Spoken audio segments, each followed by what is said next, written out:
Nyojong, welcome to Me Living channel. Today I am going to share how I steam sticky rice so that the sticky rice is soft and delicious. Nyojong trong phong yêu sợ đời nè, nông nọ của yêu làm một share miếng chỉ hai tia, của chú món bầu trong ly trà, để cho món bầu theo ly chú tàu cỏ, nữ rong rong, cá, có nói ít thông ta lò, có sẵn nọ đùa nè. Here is my measurement. In this bowl, I use the measuring cup. I measure 8 cups of the sticky rice. I like the Apple brand short grain sticky rice.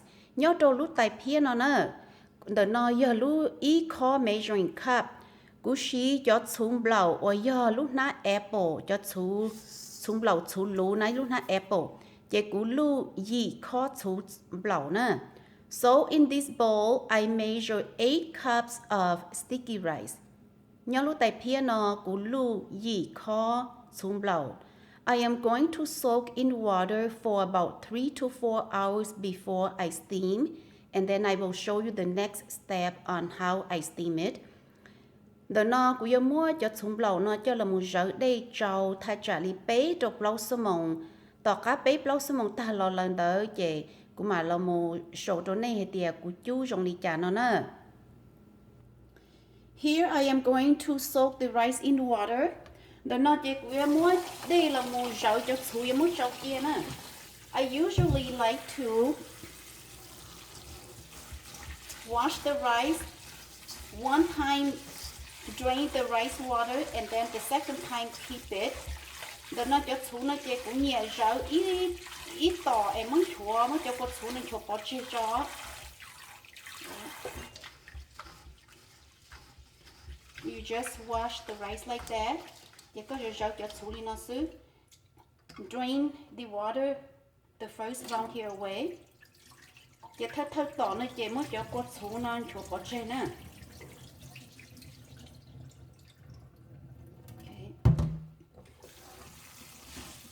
And then the second time, know that water has to be cold water. Do not use warm or hot water. Đó nó cho đây cho thú nữa. Chỉ tháo chỉ đây xó là đây cú á, chỉ đây chia sữa. Room temperature or cold water only. The second round here, I'm going to have water in the bowl, about 2 inches of water more than the rice, and then just let it sit and soak for 3 to 4 hours until I steam it. Okay, so I stick my finger, it's about 2. I'm going to add a little more. It's always safe because the sticky rice is going to be increased. So about 2 inches more water than my rice in this bowl. Chị dầu thì ó nè, cô dầu cô cho xuống bầu chị có yêu chủ ở đây thay trả lý ó inch đầu cha cho xuống lý ó ya tệ nữa nè. Chị dầu ta lý nó xứ chị mất dấu chéo. So I'm going to let the soak rice sit for 3 to 4 hours and we will come back to steam it. The nó chị yêu trâu cho xuống bầu nó lý bế trọc lâu số mông xứ. Chị tỏ cá bế trọc lâu số mông lờ. Cũng mà lý cho bế trọc cá lò xùi thì cho một chú cho xuống cho mông bầu nữa nè. Hello again. It has been 4 hours since my sticky rice has been soaked, and so now it's time to steam. Nhớ dùng cho phong yêu đùa tự thâu li blow số mong của châu của cho xuống lò lời chè, ta chỉ nó của là mất chú nữa. So I like to remove most of the rice water. Đó nó chè của chỉ cho con xuống bỏ chè. This is what I usually do. Remove most of it, and then I'm going to reserve some in the bowl to be used when I steam the sticky rice. The nó cũng chỉ cho có số phần đầu bỏ trên nữa, chỉ của mỗi lúc tài là chú ít khó li nó tới chia ít mình chỉ của em bỏ cho mỏ mà thế này thì cũng bỏ li cho nữa. So I'm setting this aside, and then this is my steamer. The nó của lúc chú. I like to use the pan non-stick spray canola oil. It can be vegetable oil, canola oil, to spray my steamer before I pour in the sticky rice into the steamer so that it does not stick to my steamer when I steam the rice. the nó của lúc chu về của nhà xí lúc canola oil spray là do vegetable oil spray nó cho là chua của lúc chu nè chua của lúc chua lúc cá chu tên tu đi nó về mà đi mót cho chú nó cho là muốn chua cho hậu lúc chu. So here I'm pouring my rice into the steamer. Chúa cho chú đi nó cho hậu lúc chu. Về thầu có chú có cho mỏ về có cho mỏ thế li chỉ lo là bộ thế chỉ cú có lúc chu về dùng gì cho con chúa có cho mỏ thầu có dùng bom tới luôn á. Okay. But always remember when you steam rice or any other food item, you must bring water to boil before you set the steamer on. Ta giờ hệ tiệt có chú mỏ lò xi có chú cây có chú lười giả đã chỉ lò xi khổng no nè có yếu chúng chọn trong tấn để cá chú gọi tiệt để cá chúng bông bầu có mà li mỏ lúc chú cháu đâu nè. So I have my pot on the stove waiting for the water to boil before I set the steamer with the rice on. Tại vì nó cũng lúc nó có thấu đây chúng chỉ cho tông bầu cũng要tàu tỏ còn cho đây cá chúng bầu kia chỉ cũng mà li mỏ lúc chú mỏ nó cho một cháu cho hậu. The first round here, I'm going to steam it for 20 minutes. I need it to be fully cooked. Once the water is boiled, you set the steamer onto the pot. Time your watch for 20 minutes. Thơ tỏ cho chú cho món lẩu no này chị. Để có chú tua kia, có món lúc chú cháu kia cho hậu chị có chờ có lúc mong li nâng gầu nà thi nữa. Yo chú cho món có xía li nâng gầu nà thi mà li lòng bỏ. So, as you can see here, my pot of water is boiling. I'm going to set the rice steamer onto it and steam it for 20 minutes. Đầu nó cũng lúc đấy cá chúng bông bao li lợ, chè cũng yêu mua cho mỏ, đầu lúc chú cho là cháu cho hậu, ấy yo chú li nâng gạo nà thì nữa. Okay. I'm setting my timer to 20 minutes. Đầu nó cũng cho cũng lúc mong nâng gạo nà thì nữa. 20 minutes, the rice has to be fully cooked for the first time. Thơ tỏ chú nó dễ chú có cho mò xí lên nâng gạo nà thì nè. Okay, so we will see you again in 20 minutes. Ít liền nâng gạo nà thì bé mà cho cá lòng bò cho mò. My rice has been steamed for 20 minutes and it's fully cooked. I'm going to pour it into the bowl. Đó nó có cho món bầu nữa. Tới chú ta lỡ nâng gạo nà thì cho món bầu xí rồi chứ. Của món phao cho hậu lúc tại phía nó vậy tại sao nó cũng làm bò nữa. So pouring the sticky rice, the steamed sticky rice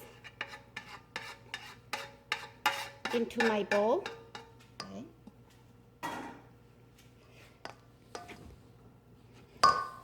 So this is the rice water that I reserved earlier. Đó nó là tay của chú bà ta của khởi chia nữa. The measurement for my sticky rice here, I'm using the reserved rice water 1 cup.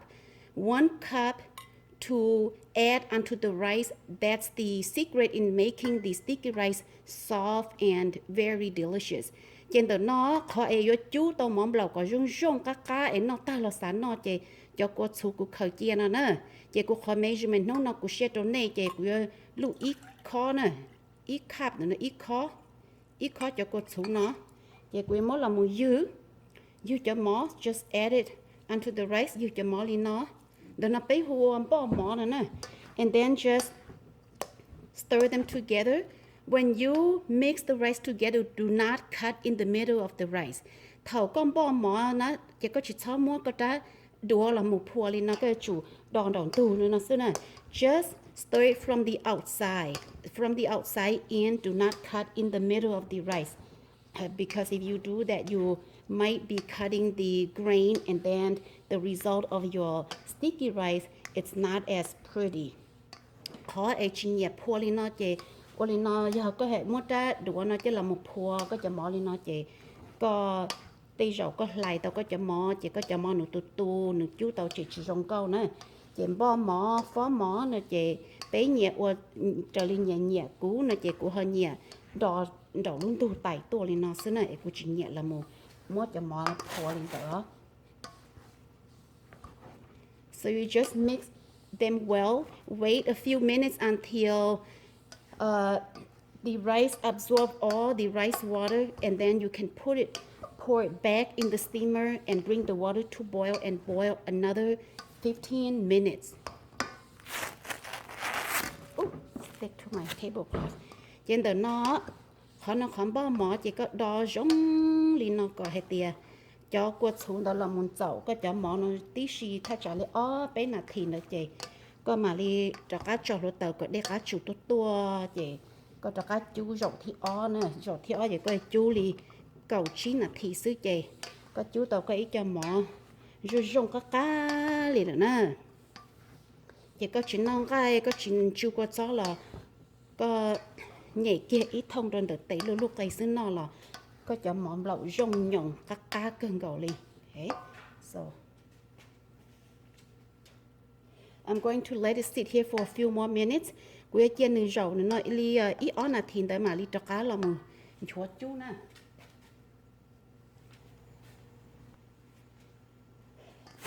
Okay, the rice is ready. I'm going to pour the rice back into the steamer and steam. Chị cho nó cho món bao tàu rồi lô, giờ muốn cho cá cho hầu lúc chú cho một chú nè.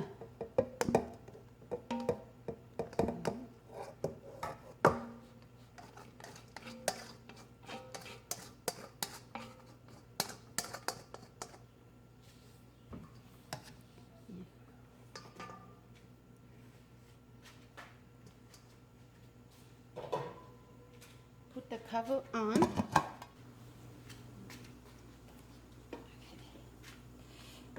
Put the steamer back onto the pot and then steam for 15 minutes. This is the second time I'm steaming the sticky rice. Dầu ó chú cho món nè chè. Cú là một chầu lúc mong ly cầu trí nè thì nè. So this is my timer. I'm setting for 15 minutes. Okay, and then my rice will be all ready after 15 minutes. Đấy mà xin chị mi plea cho món xía nè cho phong dừa. Preparing to put my sticky rice, I like to use the bamboo basket here. The nơi yo lúc phạt tao nữa, cú là mùng pa, mốt cú cho mong lẩu cho hấu. This is coconut oil pan. The nơi yo ít bông chuchu coconut oil. I used to lightly spray a little bit of my basket. The nơi cú nhiệt, mua luôn nó cho mấy ai nữa cú lúc phạt tao nữa có cú trâu cú cho món cho khu hấu nè. And I'm using, I don't have a bamboo colander, so I'm using this colander to prepare my rice as well. Cú chỉ mua lúa vá xiong chè cú chỉ lúa vá nó cho là một phó của cho mỏ xứ nè. Again, I am using the coconut oil pan to spray my colander or basket here so that my rice it's not sticking. Okay, just lightly spray. My rice is going to be ready in 2 minutes. Cú cho mỏ on là thì xứ chè xía là nè, xía chè vô cho là một phó hậu lúa có tới nó nè. Okay, the rice is ready. Cho mỏ xía giờ cũng món phao rồi nè. Okay. And then again, I don't like using the spatula cutting the rice like this when I fluff the rice. Yo phó cho mỏ cú chi nhà mỏ đã đũa là một phô li nè. I like to do it on from the inside out like that. Okay. So just fluff the rice and let it for several minutes until it's cool. And then I'm going to put it into the basket. Then the nó phó cho mỏ li nó có hệ tế ý nhiều chìa cho hệ cho nhưng cho ba rồi nó dọ. Chị mà li mua cho lúc phạt tao nè, chị bây giờ muốn nó nè.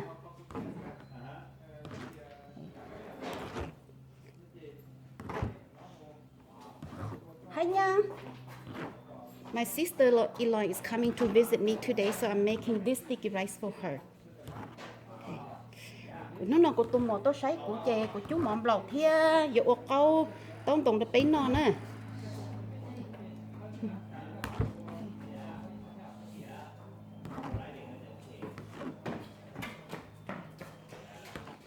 Would you like to try my rice nha? Yeah. Okay. Sure. Yeah, try.